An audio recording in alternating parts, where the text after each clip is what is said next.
بسم اللہ الرحمن الرحیم۔ السلام علیکم۔ تو ہم پڑھ رہے تھے قصہ اللہ کے پیغمبر حضرت ابراہیم علیہ السلام۔ اب اس کے آگے کا قصہ ہے بادشاہ کو دعوت اسلام اور اس سے مناظرہ۔ ابھی یہ مشورے ہو ہی رہے تھے کہ شدہ بادشاہ وقت تک یہ باتیں پہنچ گئیں۔ اس زمانے میں عراق کے بادشاہ کا لقب نمرود ہوتا تھا، اور یہ رعایا کہ صرف بادشاہ ہی نہیں ہوتے تھے بلکہ خود کو ان کا رب اور مالک جانتے تھے، اور رعایا بھی دوسرے دیوتاؤں کی طرح اس کو اپنا اللہ اور معبود مانتی اور اس کی بھی اسی طرح پرستش کرتی تھی جس طرح دیوتاؤں کی، بلکہ ان سے بھی زیادہ پاس و ادب کے ساتھ پیش آتی تھی، اس لیے کہ وہ صاحب عقل و شعور بھی ہوتا تھا اور مالک تخت و تاج بھی۔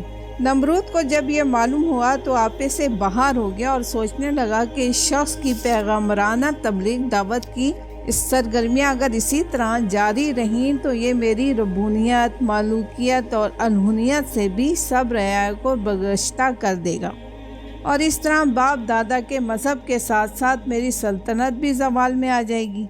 اس لیے اس قصے کا ابتدا ہی میں ختم کر دینا بہتر ہے۔ یہ سوچ کر اس نے حکم دیا کہ ابراہیم علیہ السلام کو ہمارے دربار میں حاضر کرو۔ حضرت ابراہیم علیہ السلام جب نمرود کے دربار میں پہنچے تو نمرود نے گفتگو شروع کی اور حضرت ابراہیم علیہ السلام سے دریافت کیا کہ تو باپ دادا کے دین کی مخالفت کس طرح یہ کرتا ہے اور مجھ کو رب ماننے سے تجھے کیوں انکار ہے؟ حضرت ابراہیم علیہ السلام نے فرمایا کہ میں اللہ واحد کا پرستار ہوں اور اس کے علاوہ کسی کو اس کا شریک نہیں مانتا۔ ساری کائنات اور تمام عالم اسی کی مخلوق ہے اور وہی ان سب کا خالق و مالک ہے۔ تو بھی اسی طرح ایک انسان ہے جس طرح ہم سب انسان ہیں، پھر تو کس طرح رب یا اللہ ہو سکتا ہے؟ اور کس طرح یہ گونگے بہرے لکڑی کے بت خدا ہو سکتے ہیں؟ میں صحیح راہ پر ہوں اور تم سب غلط پر ہو، اس لیے میں تبلیغ حق کو کس طرح چھوڑ سکتا ہوں اور تمہارے باپ دادا کے خود ساختہ دین کو کیسے اختیار کر سکتا ہوں؟ نمرود نے حضرت ابراہیم علیہ السلام سے دریافت کیا کہ اگر میرے علاوہ تیرا کوئی رب ہے تو اس کا ایسا وصف بیان کر کہ جس کی قدرت مجھ میں نہ ہو۔ تب حضرت ابراہیم علیہ السلام نے فرمایا، میرا رب وہ ہے جس کے قبضے میں موت و حیات ہے، وہی موت دیتا ہے اور وہی زندگی بخشتا ہے۔ کنج فہم موت و حیات کی حقیقت سے ناشنا نمرود کہنے لگا، اس طرح موت و حیات تو میرے قبضے میں بھی ہے، اور یہ کہہ کر اسی وقت ایک بے قصور شخص کے متعلق جلاد کو حکم دیا کہ اس کی گردن مار ڈالو اور موت کے گھاٹ اتار دو۔ جلاد نے فوراً حکم کی تعمیل کر دی اور ایک قتل کی سزا یافتہ مجرم کو جیل سے بلا کر حکم دیا کہ جاؤ، ہم نے تمہاری جان بخشی کی۔ اور پھر حضرت ابراہیم علیہ السلام کی جانب متوجہ ہو کر کہنے لگا، دیکھا میں بھی کس طرح زندگی بخشتا اور موت دیتا ہوں، پھر میں تیرے اللہ کی خصوصیت کیا رہی؟ حضرت ابراہیم علیہ السلام نے فرمایا، میں اس ہستی کو اللہ کہتا ہوں جو روزانہ سورج کو مشرق سے لاتا اور مغرب کی جانب لے جاتا ہے، بس اگر تو بھی اسی طرح خدائی کا دعویٰ کرتا ہے تو اس کے خلاف سورج کو مغرب سے نکال اور مشرق میں چھپا۔ یہ سن کر نمرود لاجواب ہو کر رہ گیا۔ اس طرح حضرت ابراہیم علیہ السلام نے سب سے پہلے اپنے والد آزر کو اسلام کی تلقین کی، پیغام حق سنایا اور راہ مستقیم دکھائی۔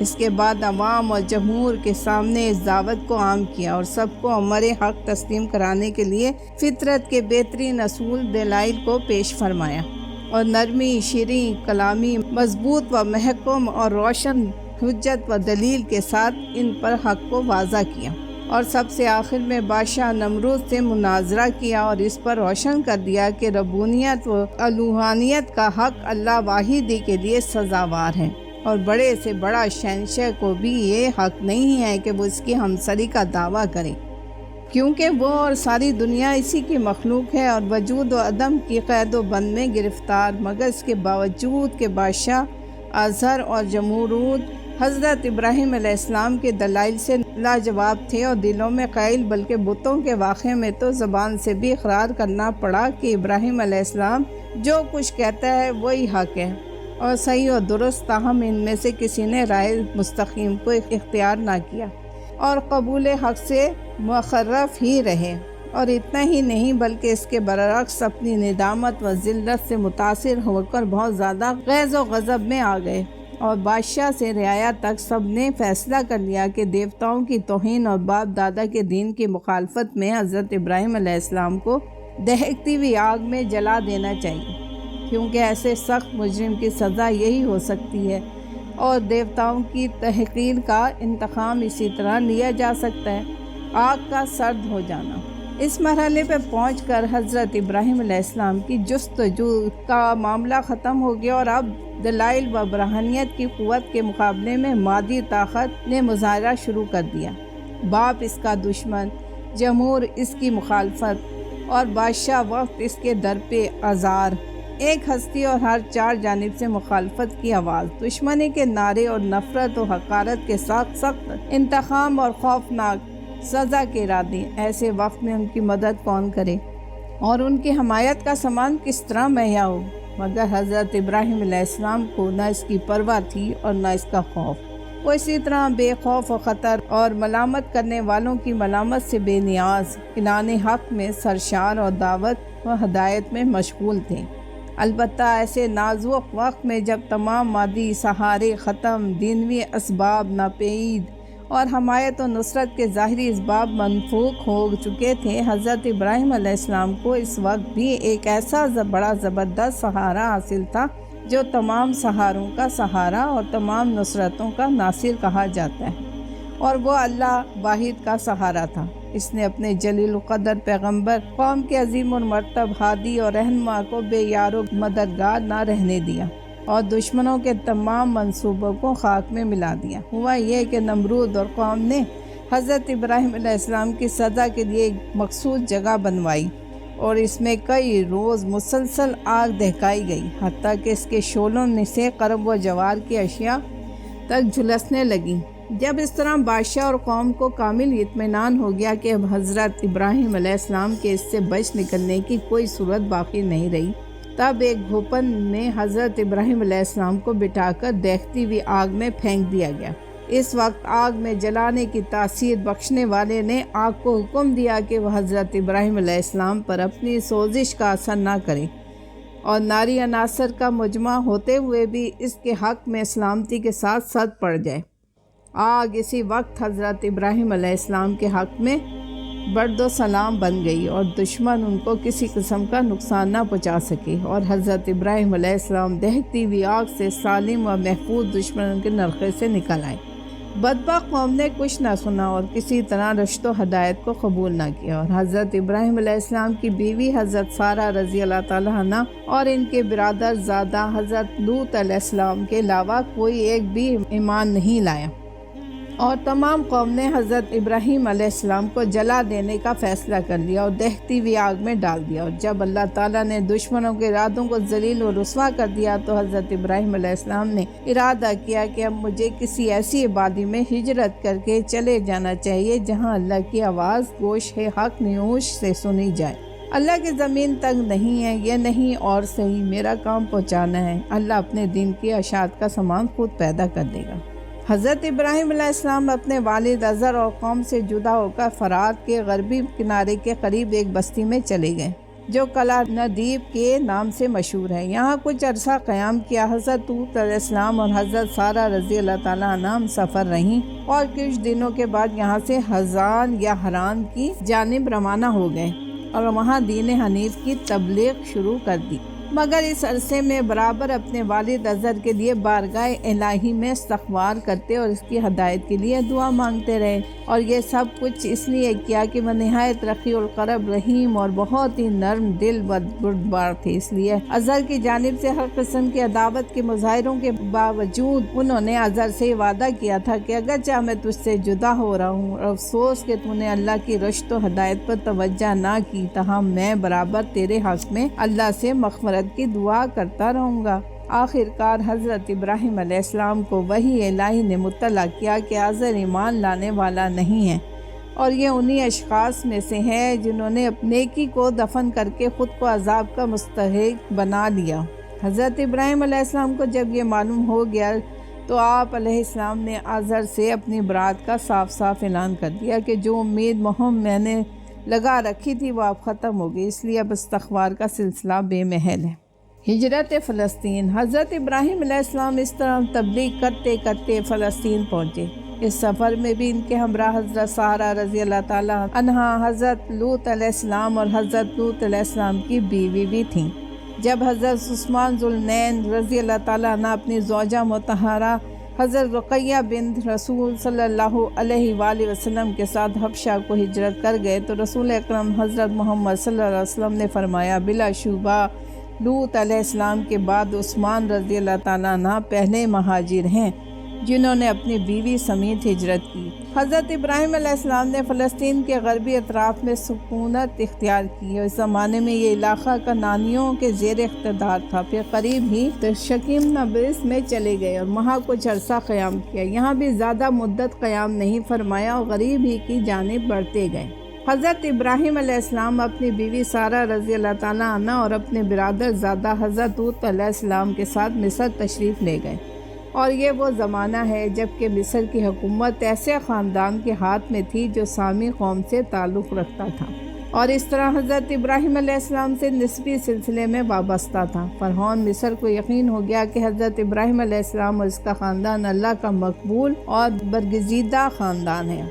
یہ دیکھ کر اس نے حضرت ابراہیم علیہ السلام اور ان کی بیوی حضرت سارہ رضی اللہ تعالیٰ عنہ کا بہت اعزاز کیا اور ان کو ہر قسم کے مال و منال سے نوازا، اور صرف اسی پر اکتفا نہیں کیا بلکہ اپنے قدیم خاندانی رشتے کو مضبوط اور مستحکم کرنے کے لیے اپنی بیٹی ہاجرہ رضی اللہ تعالیٰ عنہ کو بھی ان کی زوجیت میں دے دیا، جو اس زمانے کے رسم و رواج کے اعتبار سے پہلی اور بڑی بیوی کے خدمت گزار قرار پائیں۔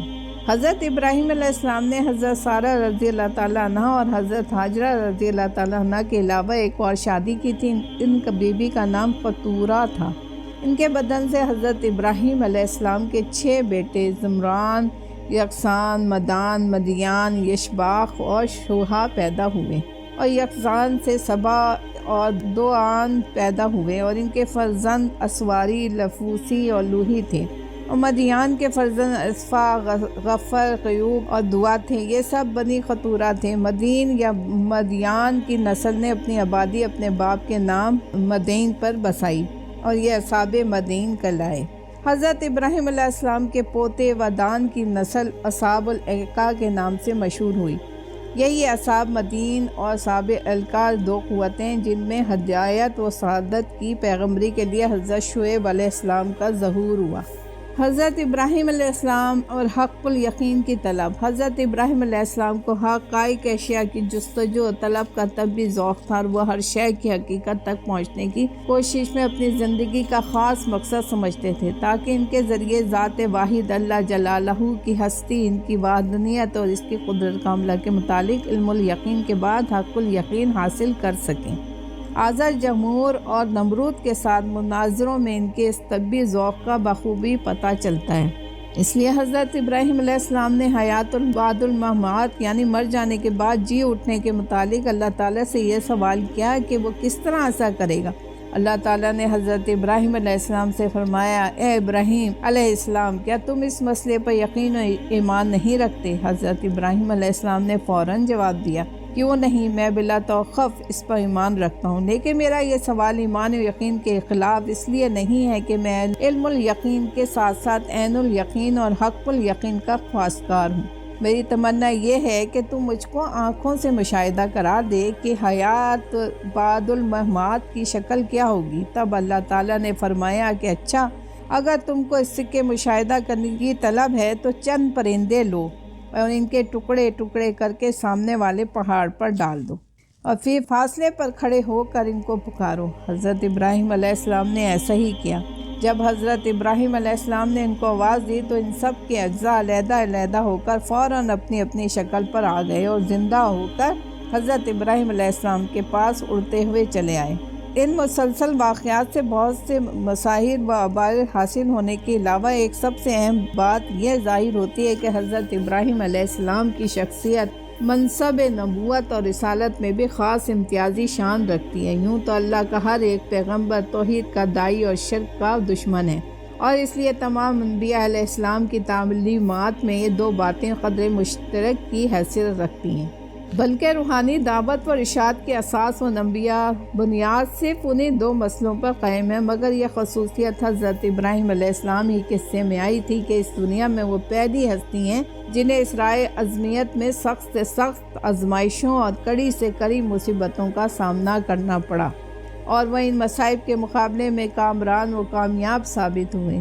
غور کیجئے، بڑھاپے اور یاس کی عمر میں ہزاروں دعاؤں اور لاکھوں آرزوؤں کے بعد ایک بچہ پیدا ہوا تھا، اور ابھی بچہ شیر خوار ہے کہ اللہ تعالیٰ کو حکم آتا ہے، ابراہیم علیہ السلام اس کو اور اس کی والدہ کو اپنے گھر سے جدا کرو، اور ایک لخت بیابان اور بن کھیتی کی زمین میں جہاں نہ پانی ہے نہ سبزہ، ان دونوں کو چھوڑو۔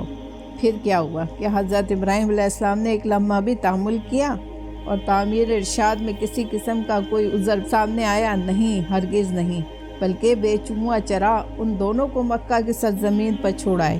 اور اس کے بعد جب وہ سن رشد کو پہنچتا اور ماں باپ کی آنکھوں کا نور اور دل کا سرور بنتا ہے، تو پھر حضرت ابراہیم علیہ السلام کو اللہ کا حکم ملتا ہے کہ اس کو ہمارے نام پر قربان کرو اور اپنی فداکاری و اطاعتشواری کا ثبوت دو۔ اس نازک وقت میں ایک متی سے متی اور فرما بردار سے فرما بردار ہستی کے ایمان و یقین کی کشتی کس طرح بھنور میں آ جاتی ہے، اس کا اندازہ خود کرو، اور پھر حضرت ابراہیم علیہ السلام کی جانب دیکھو کہ نہ اللہ کی وحی کی جو خواب اور رویا کی شکل میں دکھائی گئی تھی، انہوں نے نہ کوئی تعویل کی، نہ اس کے لیے حیلہ و بہانہ سوچا، اور نہ اس کو ٹالنے کے لیے کوئی فکر و تردد کیا۔ صبح اٹھے اور اپنے لگتے جگر کو لیا اور تعمیر ارشاد الہی میں سب کچھ کیا جو ان کے انسانی ہاتھ کر سکتے تھے، اور اس طرح اپنی اخول وفا کا ثبوت دیا۔ اسی سخت آزمائش کا وہ وقت تھا کہ جب باپ، قوم اور بادشاہ وقت سب نے متفق ہو کر یہ فیصلہ کر لیا کہ حضرت ابراہیم علیہ السلام اپنے پیغام حق سے باز آ جائیں،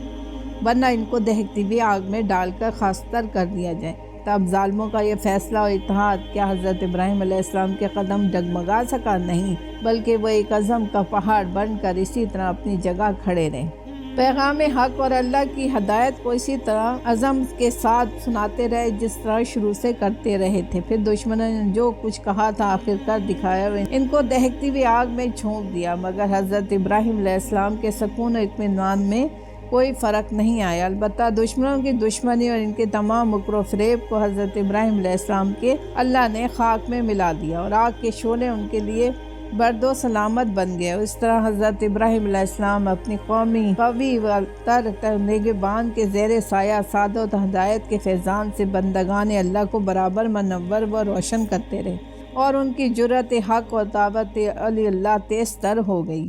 ان تمام سخت امتحانوں اور آزمائشوں اور پھر ان میں ثابت قدمی اور استقامت کے علاوہ حضرت ابراہیم علیہ السلام کی دوسری خصوصیت یہ تھی کہ انہوں نے شرک و توحید کی متضاد زندگی کے لیے ایک ایسا امتیاز قائم کر دیا جو انہی جیسے جلیل و قدر پیغمبر کے شایان شان تھا، یعنی انہوں نے اصنام پرستی اور کواکب پرستی کی تردید و تضلیل اور ان کی شناعت کا اظہار کرتے ہوئے یہ فرمائی، بلا شبہ میں نے اپنا رخ اسی ذات کی طرف جھکا دیا ہے جو آسمانوں اور زمینوں کا پیدا کرنے والا ہے، خالص اس کا ہو کر اور میں شرک کرنے والوں میں سے نہیں ہوں۔ حضرت ابراہیم علیہ السلام کے اس ارشاد کا مطلب یہ ہے کہ اللہ کے تصور کی دو ہی راہیں، ایک صحیح اور دوسری غلط۔ غلط یہ راہ یہ ہے کہ عقیدہ قائم کر لیا جائے کہ اللہ کو راضی کرنے، اس کو خوش رکھنے اور اس کی عبادت و پرستش کرنے کے لیے ضروری ہے کہ بتوں اور ستاروں کی پوجا کی جائے، کیونکہ جب یہ ارواح ہم سے خوش ہو جائیں گی تو یہ اللہ کو ہم سے راضی کر دیں گی۔ اس عقیدے کا نام شرک ہے، کیونکہ اس عقیدے کے مطابق عبودیت و پرستش کے تمام و خصوصی امتیازات جو صرف اللہ کی ذات کے لیے مخصوص رہنے چاہیے تھے وہ دوسروں کے لیے بھی مشترک ہو جاتے ہیں، اور یہی شرک کی حقیقت ہے۔ اس کے مقابلے میں صحیح راہ یہ ہے کہ اس کو علم و یقین کو عقیدہ بنایا جائے، گویا دوسرے الفاظ میں یوں کہہ دیا جائے کہ اللہ کو راضی رکھنے اور اس سے قرابت حاصل کرنے کے لیے دیوی دیوتاؤں کو ذریعہ بنانے کی حاجت نہیں، بلکہ صرف اس ذات کی عبودیت و بندگی کو سرمایہ حیات بنایا جائے۔ اسی کا نام اسلام اور حنیفیت ہے۔ اس لیے یہ پہلا دن تھا کہ حضرت ابراہیم علیہ السلام نے پہلی راہ کو شرک اور دوسری راہ کو اسلام و حنیفیت کا نام دے کر دونوں کی راہوں کے درمیان مستقل امتیاز قائم کر دیا۔ آنے والی تمام پیغمبرانہ تعلیم و دعوت کی بنیاد اسی نام سے منسوب کی گئی، حتیٰ کہ خاتم الانبیاء حضرت محمد رسول صلی اللہ علیہ وآلہ وسلم کے آخری پیغام کا نام بھی ملت حنفی اور اس کے پیرو کا نام مسلم قرار پایا، اور پیروی کرو ملت ابراہیم علیہ السلام کی جو حنیف تھا۔ ابراہیم علیہ السلام نے تمہارا نام پہلے ہی سے مسلمان رکھا ہے، اور اس قرآن میں بھی یہی نام پسند رہا۔ یہی وجہ ہے کہ سورہ ابراہیم کی یہ خصوصیت ہے کہ اس میں انبیاء علیہ السلام کے ظہور اور ان کے حالات اور شخصیات اور نتائج کو مجموعی طور پر پیش کیا گیا ہے، اور بتایا گیا ہے کہ پیغمبروں کی دعوت ہدایت والوں اور نہ ماننے والوں کے درمیان کیا فرق ہے۔ نبیوں اور رسولوں کی مقدس زندگی میں حضرت ابراہیم علیہ السلام کا مقام جد انبیاء اور رسول کا سا ہے۔ قصہ اللہ کے نبی حضرت اسماعیل علیہ السلام کا۔ حضرت اسماعیل علیہ السلام کی ولادت۔ حضرت ابراہیم علیہ السلام ابھی تک اولاد سے محروم تھے۔ ایک روز حضرت ابراہیم علیہ السلام نے اللہ تعالیٰ کی بارگاہ میں فرزند کے لیے دعا کی، اور اللہ تعالیٰ نے ان کی دعا کو قبول فرما لیا اور ان کو تسلی دی۔ یہ دعا اس طرح قبول ہوئی کہ حضرت ابراہیم علیہ السلام کی چھوٹی بیوی حضرت ہاجرہ رضی اللہ تعالیٰ عنہ حاملہ ہوں۔ حضرت ہاجرہ رضی اللہ تعالیٰ عنہ کے بیٹا پیدا ہوا، اور فرشتے کی بشارت کے مطابق اس کا نام اسماعیل رکھا گیا۔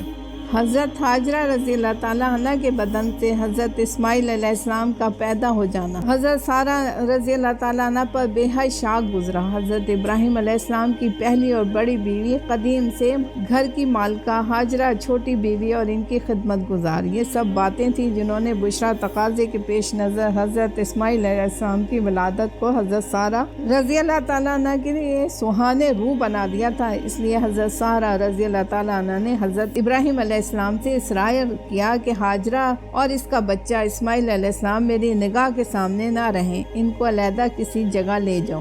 حضرت ابراہیم علیہ السلام کو یہ صراحت بے حد ناگوار گزرا، مگر اللہ تعالیٰ نے ان کو مطلع کیا کہ ہاجرہ رضی اللہ تعالیٰ عنہ اسماعیل علیہ السلام اور تیرے لیے مصلیت اسی میں ہے کہ سارہ جو کچھ کہتی ہے اس کو مان لے۔ حضرت ابراہیم علیہ السلام حضرت ہاجرہ رضی اللہ تعالیٰ عنہ اور ان کے شیر خوار بچے حضرت اسماعیل علیہ السلام کو لے کر چلے، اور جہاں آج کعبہ اس جگہ ایک بڑے درخت کے نیچے زمزم کے موجود مقام سے بلائی حصے پر ان کو چھوڑ گئے۔ وہ جگہ ویران اور غیر آباد تھی اور پانی کا بھی نام و نشان نہ تھا، اس لیے حضرت ابراہیم علیہ السلام نے ایک مشکیزہ پانی اور ایک تھیلی کھجور بھی ان کے پاس چھوڑ دی، اور پھر منہ پھیر کر روانہ ہو گئے۔ حضرت ہاجرہ رضی اللہ تعالیٰ عنہ ان کے پیچھے پیچھے یہ کہتی بھی چلی، اے ابراہیم علیہ السلام، آپ ہم کو ایسی وادی میں کہاں چھوڑ کر چل دیے جہاں نہ آدمی ہے، نہ آدم زاد، اور نہ کوئی مونس و غمخوار۔ پھر حضرت ہاجرہ رضی اللہ تعالیٰ عنہ نے دریافت کیا اللہ نے تجھ کو یہ حکم دیا ہے؟ تب حضرت ابراہیم علیہ السلام نے فرمایا، ہاں، یہ اللہ کے حکم سے ہے۔ حضرت ہاجرہ رضی اللہ تعالیٰ عنہ نے جب یہ سنا تو کہنے لگیں، اگر یہ اللہ کا حکم ہے تو بلا شبہ وہ ہم کو ضائع اور برباد نہیں کرے گا، اور پھر واپس لوٹ آئیں۔ حضرت ابراہیم علیہ السلام چلتے چلتے جب ایک ٹیلے پر ایسی جگہ پہنچے کہ ان کے اہل و عیال نگاہ سے اوجھل ہو گئے، تو اس جانب جہاں کعبہ ہے رک گیا اور ہاتھ اٹھا کر یہ دعا مانگی، اے ہم سب کے پروردگار، تو دیکھ رہا ہے کہ ایک ایسے میدان میں کھیتی کا نام و نشان نہیں، میں نے اپنی بعض اولاد تیرے محترم گھر کے پاس لا کر بسائی ہے کہ نماز قائم رکھیں، تاکہ یہ محترم گھر عبادت گزارانے توحید سے خالی نہ رہے۔ پس تو اپنے فضل و کرم سے ایسا کر کے لوگوں کے دل ان کی طرف مائل ہو جائیں، اور ان کے لیے زمین کی پیداوار سے سامان رزق مہیا کر دے تاکہ تیرے شکر گزار ہوں۔ حضرت ہاجرہ رضی اللہ تعالیٰ عنہ چند روز تک مشکیزے سے پانی اور خورجی سے کھجوریں کھاتی رہیں اور اسماعیل علیہ السلام کو دودھ پلاتی رہیں، لیکن وہ وقت بھی آ گیا کہ پانی رہا اور نہ کھجوریں۔ تب وہ سخت پریشان ہوئیں، چونکہ وہ بھوکی پیاسی تھی، اس لیے دودھ بھی نہ اترتا تھا اور بچہ بھی بھوکا پیاسا رہا۔ جب حالت درگوں ہونے لگی اور بچہ بےتاب ہونے لگا تو حضرت ہاجرہ رضی اللہ تعالیٰ عنہ حضرت اسماعیل علیہ السلام کو چھوڑ کر دور جا بیٹھی تاکہ اس حالت زار میں اس کو اپنی آنکھ سے نہ دیکھیں۔ کچھ سوچ کر قریب کی پہاڑی صفا پر چڑھیں کہ شاید کوئی اللہ کا بندہ نظر آ جائے یا پانی نظر آ جائے، مگر کچھ نظر نہ آیا۔ پھر بچی کی محبت میں دوڑ کر وادی میں آ گئیں۔ اس کے بعد دوسری جانب کی پہاڑی مروہ پر چڑھ گئیں، اور وہاں بھی جب کچھ نظر نہ آیا تو پھر تیزی سے لوٹ کر وادی میں بچے کے پاس آ گئیں، اور اس طرح 7 مرتبہ کیا۔ اللہ کے آخری رسول خاتم الانبیاء شافع روز جزا رحمت العالمین حضرت محمد رسول اکرم صلی اللہ علیہ وآلہ وسلم نے اس مقام پر پہنچ کر فرمایا کہ یہی وہ صحیح بین الصفا و مروہ ہے جو حج میں لوگ کرتے ہیں۔ آخر میں جب وہ مروہ پر تھیں تو کانوں میں ایک آواز آئی، چونکی اور دن میں کہنے لگیں کہ کوئی پکارتا ہے۔ کان لگایا تو پھر آواز آئی۔ حضرت حاجرہ رضی اللہ تعالیٰ عنہ کہنے لگیں، اگر تم مدد کر سکتے ہو تو سامنے آؤ، تمہاری آواز سنی گئی۔ دیکھا تو اللہ کا فرشتہ حضرت جبرائیل علیہ السلام ہے۔ فرشتے نے اپنا پیر یا ایڑی اس جگہ مارا جہاں زمزم ہے، اس جگہ سے پانی ابلنے لگا۔ حضرت حاجرہ نے یہ دیکھا تو پانی کے چاروں طرف باڑ بنانے لگی، مگر پانی برابر ابلتا رہا۔ اس جگہ پہنچ کر رسول اکرم حضرت محمد صلی اللہ علیہ وآلہ وسلم نے فرمایا، اللہ تعالیٰ حضرت اسماعیل علیہ السلام اور حضرت حاجرہ رضی اللہ تعالیٰ عنہ پر رحم کرے۔ اگر وہ زمزم کو اس طرح نہ روکتیں اور اس کے چار جانب باڑ نہ لگاتیں تو آج وہ زبردست چشمہ ہوتا۔ حضرت حاجرہ رضی اللہ تعالیٰ عنہ نے پانی پیا اور پھر حضرت اسماعیل علیہ السلام کو دودھ پلایا۔ فرشتے نے حضرت حاجرہ رضی اللہ تعالیٰ عنہ سے کہا، خوف اور غم نہ کر، اللہ تعالیٰ تجھ کو اور اس بچے کو ضائع نہ کرے گا۔ یہ مقام بیت اللہ ہے جس کی تعمیر اس بچے حضرت اسماعیل علیہ السلام اور اس کے باپ حضرت ابراہیم علیہ السلام کی قسمت میں لکھی جا چکی ہے، اس لیے اللہ تعالیٰ اس خاندان کو ہلاک نہیں کرے گا۔ بیت اللہ کی یہ جگہ قریب کی زمین سے نمایاں تھی، مگر پانی کا سیلاب دائیں بائیں اس حصے کو برابر کرتا جا رہا تھا۔ اسی دوران میں بنی جرہم کا ایک قبیلہ اس وادی کے قریب آ کر ٹھہرا۔ دیکھا تو تھوڑے سے فاصلے پر پرند اڑ رہے ہیں۔ جرہم نے کہا، یہ پانی کی علامت ہے، وہاں ضرور پانی موجود ہے۔ جرہم نے بھی قیام کی اجازت مانگی۔ حضرت حاجرہ رضی اللہ تعالیٰ عنہ نے فرمایا، قیام کر سکتے ہو لیکن پانی میں ملکیت کے حصے دار نہیں ہو سکتے۔ جرہم نے یہ بات بخوشی منظور کر لی اور وہیں مقیم ہو گئے۔ اللہ کے رسول صلی اللہ علیہ وآلہ وسلم نے فرمایا کہ حضرت حاجرہ رضی اللہ تعالیٰ عنہ خود بھی باہمی انس و رفاقت کے لیے یہ چاہتی تھی کہ کوئی یہاں آ کر مقیم ہو، اس لیے انہوں نے مسرت کے ساتھ بنی جرہم کو قیام کی اجازت دے دی۔ جرہم نے آدمی بھیج کر اپنے باقی ماندہ اہل و خاندان کو بھی بلا لیا اور یہاں مکانات بنا کر رہنے سہنے لگے۔ انہی میں حضرت اسماعیل علیہ السلام بھی رہتے اور کھیلتے اور ان سے ان کی زبان سیکھتے۔ جب حضرت اسماعیل علیہ السلام بڑے ہو گئے تو ان کا طرز و انداز اور ان کی خوبصورتی بنی جرہم کو بہت بھائی، انہوں نے اپنے خاندان کی لڑکی سے ان کی شادی کر دی۔ اس کے کچھ عرصے کے بعد حضرت حاجرہ رضی اللہ تعالیٰ عنہ کا انتقال ہو گیا۔ حضرت ابراہیم علیہ السلام برابر اپنے اہل و عیال کو دیکھنے آتے رہتے تھے۔ ایک مرتبہ تشریف لائے تو حضرت اسماعیل علیہ السلام گھر پر نہ تھے۔ ان کی اہلیہ سے دریافت کیا، بزرگان کی کیا حالت ہے؟ وہ کہنے لگیں، سخت مصیبت و پریشانی اور سخت دکھ و تکلیف میں ہیں۔ حضرت ابراہیم علیہ السلام نے یہ سن کر فرمایا، اسماعیل علیہ السلام سے میرا سلام کہہ دینا اور کہنا کہ اپنے دروازے کی چوکھٹ تبدیل کر دو۔ حضرت اسماعیل علیہ السلام واپس آئے تو حضرت ابراہیم علیہ السلام کے نور نبوت کے آثار پائے۔ پوچھا، کوئی شخص یہاں آیا تھا؟ بی بی نے سارا قصہ سنایا اور پیغام بھی دیا۔ حضرت اسماعیل علیہ السلام نے فرمایا کہ میرے باپ حضرت ابراہیم علیہ السلام تھے اور ان کا یہ مشورہ ہے کہ میں تجھ کو طلاق دے دوں، لہٰذا میں تجھ کو جدا کرتا ہوں۔ حضرت اسماعیل علیہ السلام نے پھر دوسری شادی کر لی۔ ایک مرتبہ حضرت ابراہیم علیہ السلام پھر حضرت اسماعیل علیہ السلام کے عدم موجودگی میں آئے اور اسی طرح ان کی بیوی سے سوالات کیے۔ بیوی نے کہا، اللہ کا شکر و احسان ہے، اچھی طرح گزر رہی ہے۔ دریافت کیا، کھانے کو کیا ملتا ہے؟ حضرت اسماعیل علیہ السلام کی بیوی نے جواب دیا، گوشت۔ حضرت ابراہیم علیہ السلام نے پوچھا، اور پینے کو؟ اس نے جواب دیا، پانی۔ تب حضرت ابراہیم علیہ السلام نے دعا مانگی، اللہ تعالیٰ ان کے گوشت اور پانی میں برکت عطا فرما، اور چلتے ہوئے پیغام دے گئے کہ اپنے دروازے کی چوکھٹ کو محفوظ رکھنا۔ حضرت اسماعیل علیہ السلام آئے تو ان کی بیوی نے تمام واقعات دہرایا اور پیغام بھی سنایا۔ حضرت اسماعیل علیہ السلام نے فرمایا کہ میں باپ حضرت ابراہیم علیہ السلام تھے اور ان کا پیغام یہ ہے کہ تو زندگی بھر میری رفیقہ حیات رہے۔ مقربین بارگاہ الہی کے ساتھ اللہ تعالیٰ کا معاملہ وہ نہیں ہوتا جو عام انسانوں کے ساتھ ہوتا ہے۔ ان کو امتحان و آزمائش کی سخت سے سخت منزلوں سے گزرنا پڑتا ہے۔ اور قدم قدم پر جان سپاری اور تسلیم و رضا کا مظاہرہ کرنا ہوتا ہے۔ اللہ کے آخری رسول حضرت محمد صلی اللہ علیہ وآلہ وسلم نے فرمایا کہ ہم گروہ انبیاء اپنے اپنے مراتب کے اعتبار سے امتحان کی صحبتوں میں ڈالے جاتے ہیں۔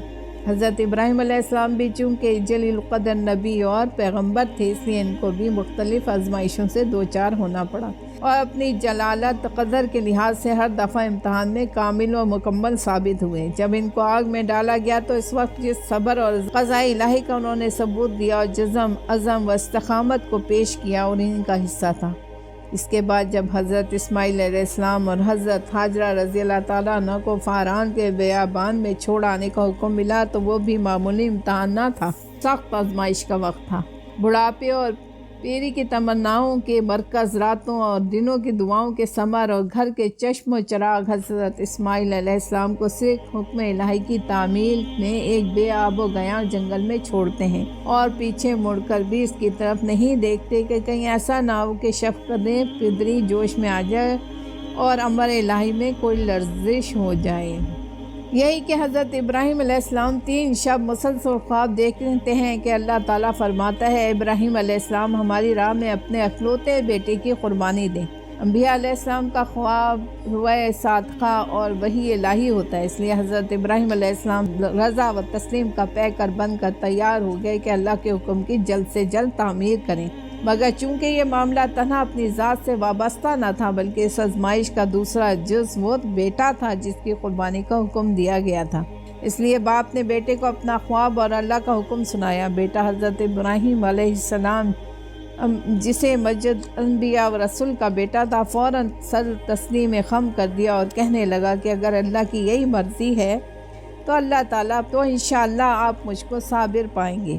اس گفتگو کے بعد باپ بیٹا اپنی قربانی پیش کرنے کے لیے جنگل روانہ ہو گئے۔ باپ نے بیٹے کی مرضی پا کر جانور کی طرح ہاتھ پیر باندھے، چھری کو تیز کیا اور بیٹے کو پیشانی کے بل چھاڑ کر ذبح کرنے لگے۔ فوراً اللہ کی وحی حضرت ابراہیم علیہ السلام پر نازل ہوئی، اے ابراہیم علیہ السلام، تو نے اپنا خواب سچ کر دکھایا۔ بے شک یہ بہت سخت اور کٹھن آزمائش تھی۔ اب لڑکے کو چھوڑ اور تیرے پاس جو یہ مہنڈا کھڑا ہے اس کو بیٹے کے بدلے میں ذبح کر۔ ہم نیکوکاروں کو اسی طرح نوازا کرتے ہیں۔ حضرت ابراہیم علیہ السلام نے پیچھے مڑ کر دیکھا تو جھاڑی کے قریب ایک مہنڈا کھڑا ہے۔ حضرت ابراہیم علیہ السلام نے اللہ کا شکر ادا کرتے ہوئے اس مہنڈے کو ذبح کیا۔ یہی وہ قربانی ہے جو اللہ تعالیٰ کی بارگاہ میں ایسی مقبول ہوئی کہ بطور یادگار کے ہمیشہ ملت ابراہیم کا شعار قرار پائی، اور آج بھی ذی الحجہ کی 10ویں تاریخ کو تمام دنیا اسلام میں شعار اسی طرح منایا جاتا ہے۔ بنائے کعبہ۔ حضرت ابراہیم علیہ السلام اگرچہ فلسطین میں مقیم تھے مگر برابر مکہ میں حضرت ہاجرہ رضی اللہ تعالیٰ عنہ حضرت اسماعیل علیہ السلام کو دیکھنے آتے رہتے تھے۔ اسی اثنا میں حضرت ابراہیم علیہ السلام کو اللہ تعالیٰ کا حکم ہوا کہ کعبۃ اللہ کی تعمیر کرو۔ حضرت ابراہیم علیہ السلام نے حضرت اسماعیل علیہ السلام سے تذکرہ کیا اور دونوں باپ بیٹوں نے بیت اللہ کی تعمیر شروع کر دی۔ بیت اللہ کی سب سے پہلی اساس حضرت آدم علیہ السلام کے ہاتھوں رکھی گئی اور ملائکہ اللہ نے ان کو وہ مقام بتلا دیا تھا جہاں کعبہ کی تعمیر ہونی تھی، مگر ہزاروں سال کے حوادث نے عرصہ ہوا اس کو بے نشان کر دیا۔ البتہ اب بھی وہ ایک ٹیلا یا ابھری ہوئی زمین کی شکل میں موجود تھا۔ یہی وہ مقام ہے جس کو وحی الہی نے حضرت ابراہیم علیہ السلام کو بتایا اور انہوں نے حضرت اسماعیل علیہ السلام کی مدد سے اس کو کھودنا شروع کیا تو سابق تعمیر کی بنیادیں نظر آنے لگیں۔ انہی بنیادوں پر بیت اللہ کی تعمیر کی گئی۔ حاصل یہ کہ اس واقعے سے قبل تمام کائنات اور دنیا کے گوشے گوشے میں بتوں اور ستاروں کی پرستش کے لیے ہیکل اور مندر موجود تھے اور انہی کے ناموں پر بڑی بڑی تعمیرات کی جاتی تھیں۔ مصریوں کے یہاں سورج دیوتا، ازدریس، ایزلیس، بیال دیوتا سب ہی کے نام پر مندر تھے۔ اشواریوں نے دیوتا ہیکل بنایا اور بلہول کا مجسمہ بنا کر اس کی جسمانی عظمت کا مظاہرہ کرایا۔ کنانیوں نے مشہور قلعہ لبیک میں اس لجل کا مشہور ہیکل بنایا تھا جو آج تک یادگار چلا آتا ہے۔ غرہ کے باشندے داجون مچھلی دیوی کے مندر پر چڑھاوے چڑھایا کرتے تھے جس کی شکل انسان کی اور جسم مچھلی کا بنایا گیا تھا۔ امونیوں نے سورج دیوتا کے ساتھ قمر کو دیوی بنا کر پوجا کی اور اس کے لیے عظیم الشان ہیکل تیار کیے۔ فارس نے آگ کی تخلیص کا اعلان کر کے آتش گدے تیار کیے۔ رومیہ نے مسیح اور کماری مریم رضی اللہ تعالیٰ عنہ کے بت بنا کر کلیساؤں کو زینت بنا دی، اور ہندوؤں نے مہاتم بدھ، شری راجبن، شری مہاویر اور مہادیو کو دیوتا اور اوتار مان کر کالی دیوی، سیتا دیوی اور پاربتی دیوی ناموں سے ہزاروں بتوں کی پرستش کے لیے کیسے کیسے عظیم الشان مندر تیار کیے۔ ہر دورائے پر یاگ، کاشی پوری، ٹیکسلا، سانچی اور بودھا گیا جیسے مذہبی مقامات اس کی زندہ میں شہادتیں ہیں، مگر ان سب کے برعکس صرف اللہ واحد کی پرستش اور اس کی یکتائی کے اقرار میں سر نیاز جھکانے کے لیے، یا یوں کہیے کہ توحید الہی کی سر بلندی کے اظہار کے لیے دنیا کے بت گدوں میں پہلا گھر جو اللہ کا گھر کہلایا ہے وہ یہی بیت اللہ ہے۔ وہ دنیا میں گھر سب سے پہلا اللہ کا خلیل ایک معمار تھا، جس کا بے شک سب سے پہلا وہ گھر جو لوگوں کے لیے اللہ کی یاد کے لیے بنایا گیا تھا، البتہ وہ ہے جو مکہ میں ہے۔ حضرت ابراہیم علیہ السلام جیسا جلیل القدر پیغمبر اس کا معمار ہے، اور حضرت اسماعیل علیہ السلام نبی و ذبیح اس کا مزدور، باپ بیٹا برابر اس کی تعمیر میں مصروف ہیں۔ جب اس کی دیواریں اوپر اٹھتی ہیں اور بزرگ باپ کا ہاتھ اوپر تعمیر سے دور ہو جاتا ہے تو قدرت کی ہدایت کے مطابق ایک پتھر کو بار بنایا جاتا ہے، جس کو حضرت اسماعیل علیہ السلام اپنے ہاتھ سے سہارا دیتے ہیں، اور حضرت ابراہیم علیہ السلام اس پر چڑھ کر تعمیر کرتے جاتے ہیں۔ یہی وہ یادگار ہے جو آج مقام ابراہیم علیہ السلام کے نام سے موسوم ہے۔ جب تعمیر اس حد پر پہنچی جہاں آج حجرہ اسود نصب ہے تو حضرت ابراہیم علیہ السلام نے ان کی رہنمائی کی اور حجرہ اسود کو ان کے سامنے ایک پہاڑی سے محفوظ نکال کر دیا، جس کو جنت کا لایا ہوا پتھر کہا جاتا ہے، تاکہ وہ نصب کر دیا جائے۔ بیت اللہ تعمیر ہو گیا تو اللہ تعالیٰ نے حضرت ابراہیم علیہ السلام کو بتایا کہ یہ ملت ابراہیمی کے لیے قبلہ اور ہمارے سامنے جھکنے کا نشان ہے، اس لیے یہ توحید کا مرکز قرار دیا جاتا ہے۔ تب حضرت ابراہیم علیہ السلام و حضرت اسماعیل علیہ السلام نے دعا مانگی کہ اللہ تعالیٰ ان کو اور ان کی اقامت، صلوات و زکوٰۃ کی ہدایت دے اور استقامت بخشے، اور ان کے لیے پھلوں، میووں اور رزق میں برکت عطا فرمائے، اور تمام اقطاع عالم کے بسنے والوں میں سے ہدایت یافتہ گروہ کو اس طرف متوجہ کرے کہ وہ دور دور سے آئیں اور مناسک حج ادا کریں، اور ہدایت و رشد کے اس مرکز میں جمع ہو کر اپنی زندگی کی سعادتوں سے دامن بھریں۔ قرآن عزیز نے بیت اللہ کی تعمیر کے وقت حضرت ابراہیم علیہ السلام اور حضرت اسماعیل علیہ السلام کی مناجات اور مناسک حج کے ادا کے لیے شوق و تمنا کے اظہار اور بیت اللہ کے مرکز توحید کے اعلان کا جگہ جگہ ذکر کیا ہے۔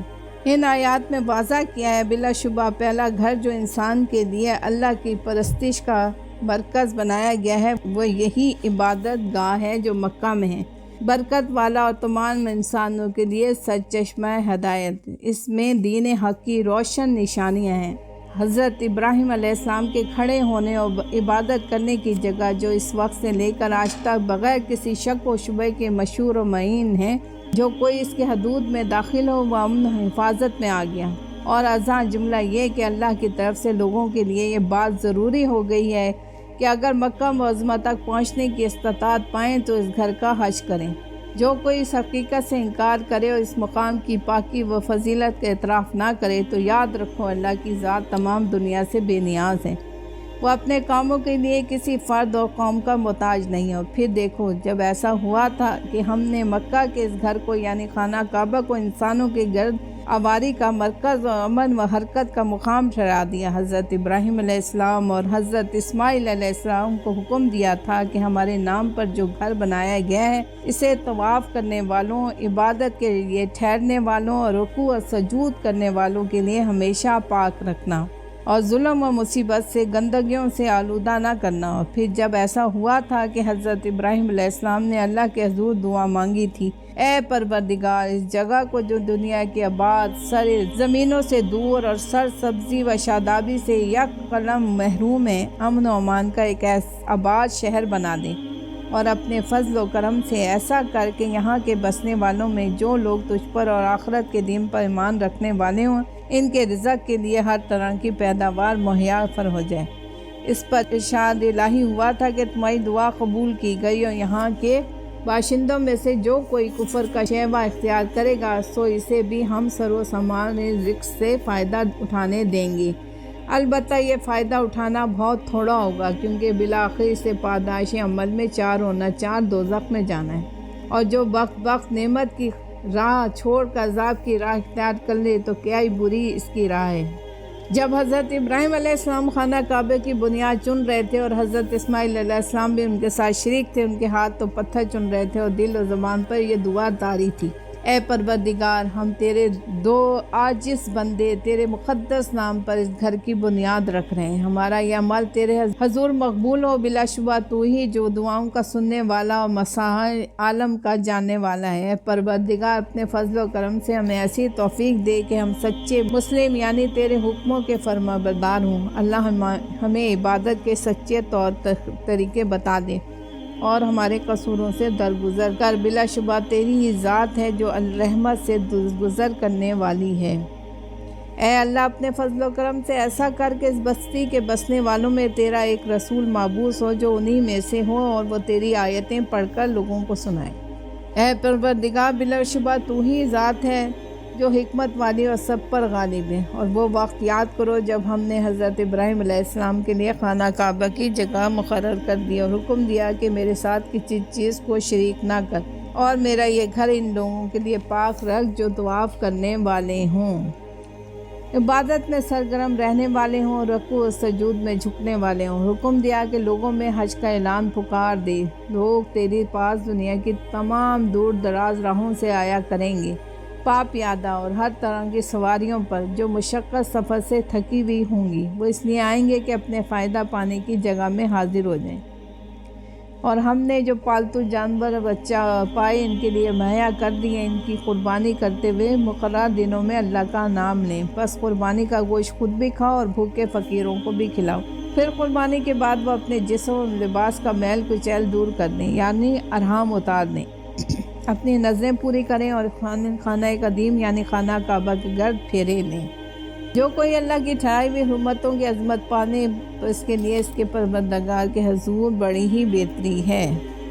حضرت اسماعیل علیہ السلام کی عمر جب 136 سال کی ہوئی تو ان کا انتقال ہو گیا۔ اس وقت ان کے سامنے ان کی اولاد اور نسل کا سلسلہ بہت پھیل گیا تھا، جو حجاز، شام، عراق، فلسطین اور مصر تک پھیلی، اور ان کی والدہ حضرت ہاجرہ رضی اللہ تعالیٰ عنہ بیت اللہ کے قریب حرم کے اندر مدفون ہیں۔